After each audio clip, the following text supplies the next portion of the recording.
What happens when a kind ESL teacher tries to help his charming new boyfriend, only to uncover a web of lies targeting vulnerable LGBTQ+ folks? You won't believe how a single question about a cousin cracks the whole thing wide open. When Zach first met Miguel at a community volunteer fair in Chicago, it wasn't fireworks, more like the quiet flick of a match you don't notice until the room starts to glow. Miguel had on a beat-up t-shirt that screamed queer and proud, sleeves rolled to his shoulders like some indie film rebel. He was setting up a food table for LGBTQ+ youth, cracking jokes with a drag queen balancing cupcakes.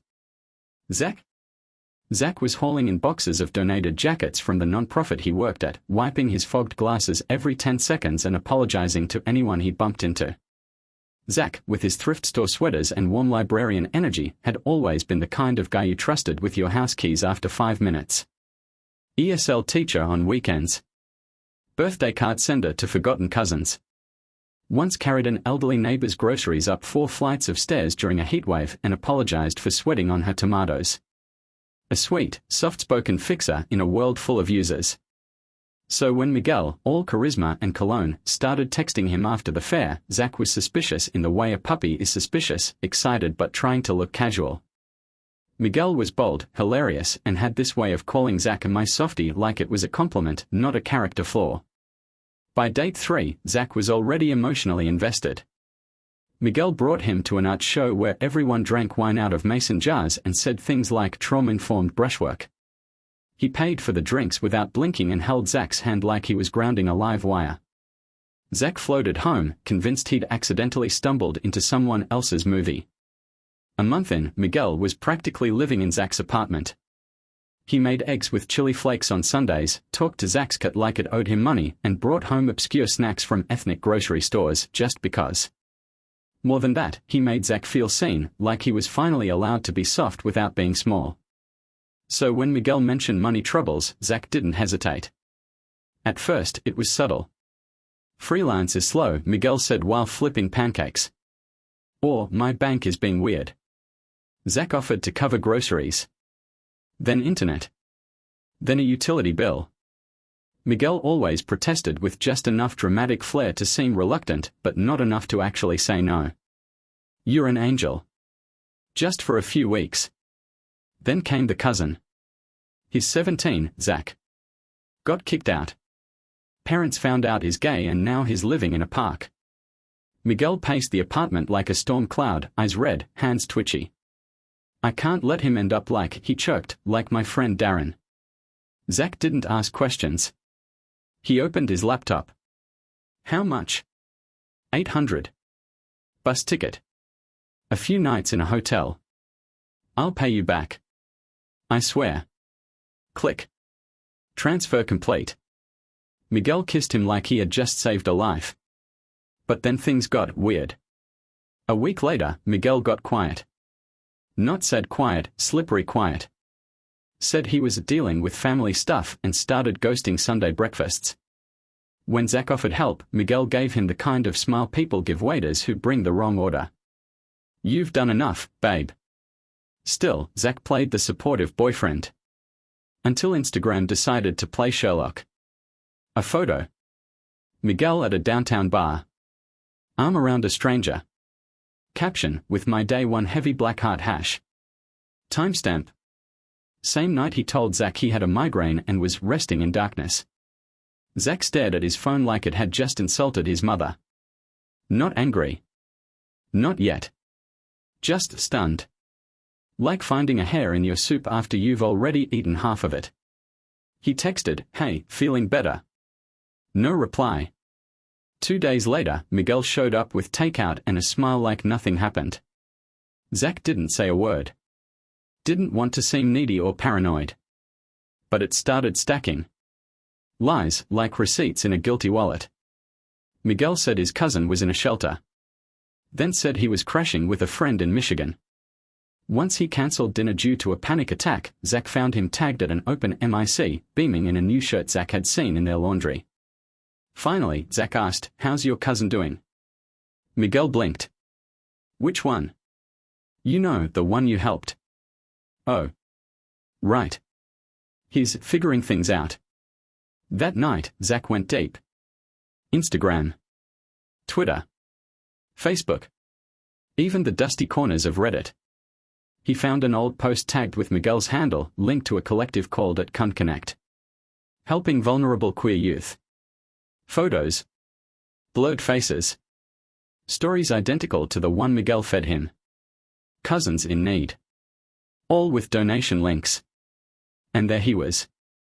Miguel. In 2 posts. One labeled Coordinator. The other Fundraiser. Different names. Same damn face.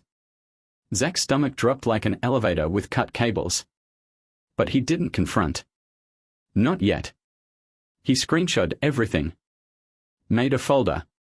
Named it Receipts. Then he waited. What comes next flips everything on its head. Stay tuned, this story is just warming up. Zach didn't sleep that night. Not really. He just laid there, staring at the ceiling like it owed him answers. The ceiling stayed silent. Miguel was asleep on the couch, limbs sprawled like a knocked-out action figure, snoring like he hadn't just shattered Zach's entire sense of reality. Zach didn't wake him. He couldn't. He just watched the rise and fall of Miguel's chest, trying to reconcile the man he loved with the one scamming strangers online and possibly him, too. The next morning, Zach made coffee like a robot. Poured Miguel a cup too, out of habit. Old habits, as it turned out, die just as hard as trust. Miguel wandered in, yawning, scratched his chest, kissed Zach's cheek, and said, "You're too good to me." Zach smiled. Just enough to keep the peace. He didn't want to fight, not yet. First, he wanted facts. So while Miguel was in the shower, Zach opened his laptop. Search, Cunt Connect scam. Nothing direct, just whispers. Reddit threads with titles like Too Good to Be True and Anyone Heard of QFun Collective. Posts were always deleted fast, but a few screenshots remained, donation links that led nowhere. Same storylines. Abused cousin, kicked out for being gay, needs help just for a few nights. Zach recognized the names. The faces were blurred, but the pattern was crystal clear. That afternoon, Miguel said he needed to run errands. Zach pretended to be busy grading papers, then trailed him from a safe distance like a beginner in a spy movie, nervous, heart pounding, a little nauseous. Miguel wasn't going to the grocery store. Or the bank. Or anywhere that sounded like errands. He was at a coffee shop in Wicker Park, seated with 2 other guys. One looked like a tech bro, the other like he sold handmade candles at art fairs. They weren't chatting casually, they were planning. Zach couldn't hear much, but he heard enough. New targets in Boys Town, the candle guy said. Soft. Lonely. Says he's been ghosted by everyone. Miguel laughed, that smooth, effortless laugh Zach used to think was charming. Perfect. Let's run the cousin angle. Works every time. Zach's stomach curled into a fist. He left before they noticed him, walked 4 blocks in the wrong direction just to clear his head. When he finally made it home, Miguel was already there, barefoot, casually scrolling his phone, acting like he hadn't just been orchestrating emotional fraud like it was his day job. Zach said nothing. Again. Instead, he cooked dinner. Pasta. Miguel's favorite. He watched Miguel eat, fork twirling, lip smacking, completely unaware that the man across from him was slowly building a case. Because Zach is sweet, cardigan-wearing, tomato-carrying Zach was done playing the fool. The next few days, he played detective. Quietly. Smartly. He went to the community center where they met. Asked subtle questions. Found out Miguel hadn't volunteered there in over a year. The day of the fair.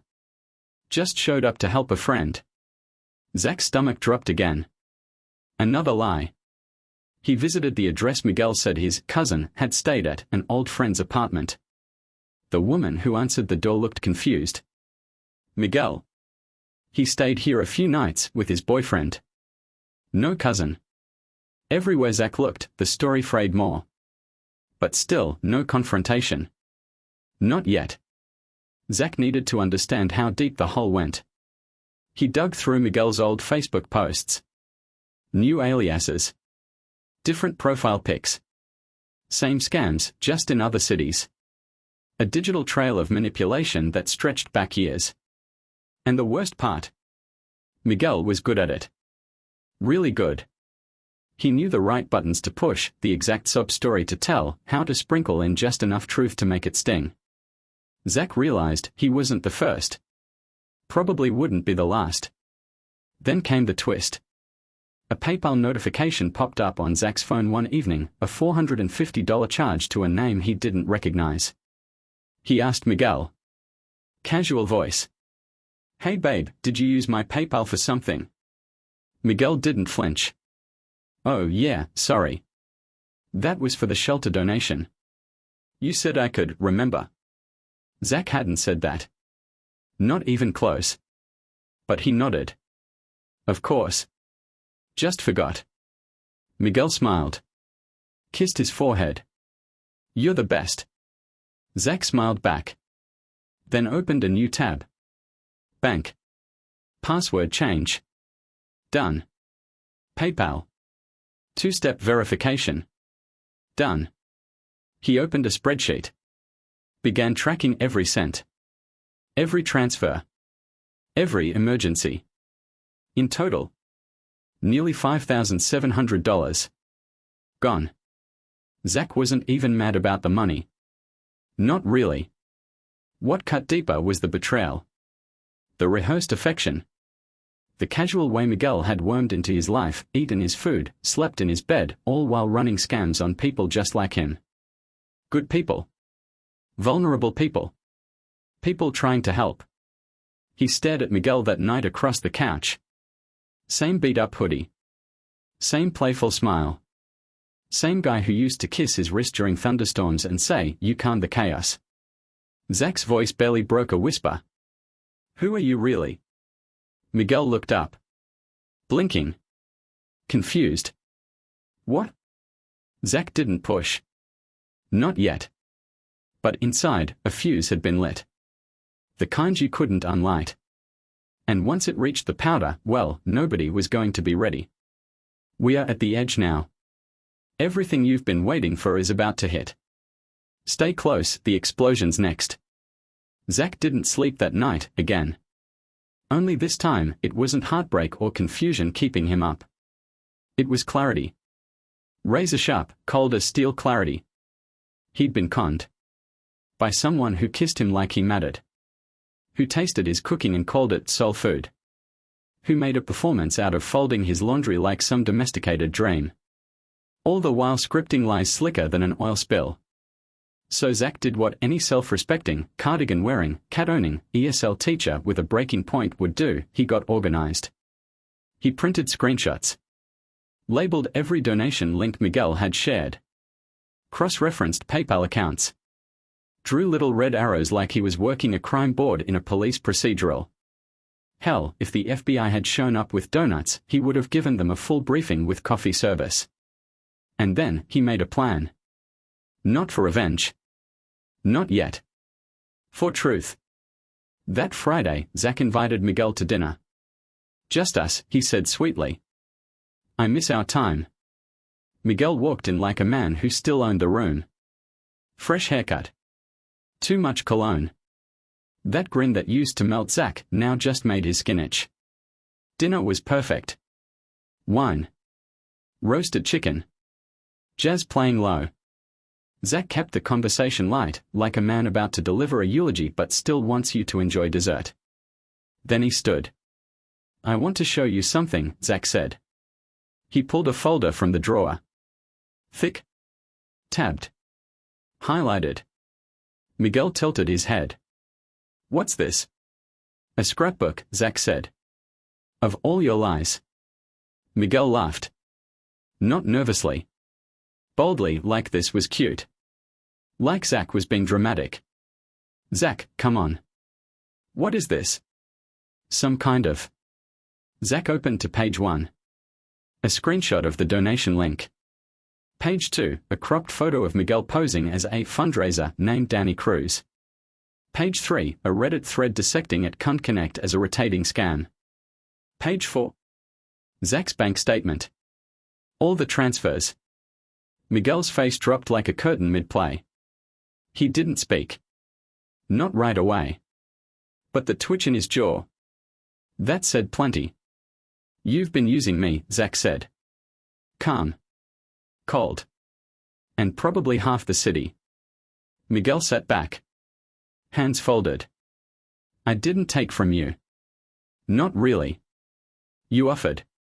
You wanted to help. Zach almost laughed. Oh, so I emotionally PayPal'd myself. That it? Miguel leaned forward, voice low. You don't get it. These people, they want to believe in something. I give them a cause. A story. That's more than the world gives them most days. Zach blinked. You're not a hero, Miguel. You're a liar in skinny jeans. Miguel shrugged. It's survival. No, Zach said. It's exploitation wrapped in glitter. The room was quiet. Even the cat had disappeared. Then Zach stood. Here's what's going to happen, he said, sliding over a USB drive. Every file. Every receipt. All backed up. You're going to refund what you can and disappear. Or I take this to every local LGBTQ plus org you've ever touched, every contact I have at the Tribune, and maybe, just maybe, to the cops. Miguel's face hardened. You'd ruin me. You already did, Zach said. Difference is, I'm walking away with a clean conscience. Miguel didn't fight. Not really. He just stared at the folder like it had betrayed him too. And Zach? Zach packed a duffel bag the next day. Left the apartment, his apartment, to Miguel. Didn't want it anymore. The walls smelled like chili flakes and regret. He moved in with a friend for a while. Didn't say much at first. But every day, he felt a little lighter. And here's the twist. He started sharing his story. Quietly at first. At meetups. Then podcasts. Then a feature in a digital magazine for queer scam awareness. People reached out. People who had been duped. People who had given until it hurt and been told their pain was charity. One guy had sent Miguel money twice. Another had given him access to a therapy fund. Same story. Different heartbreak. Zach listened. Documented.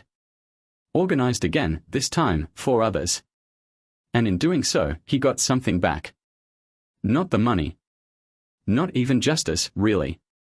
But self-respect. The kind you earn when you crawl out of a hole and leave the shovel behind. He teaches a workshop now. Emotional fraud in digital spaces. Catchy title, huh? Still wears those thrift sweaters. Still sends birthday cards. Only now, when people call him soft, he just smiles. Because soft doesn't mean stupid. Soft means you still care, even when it almost cost you everything.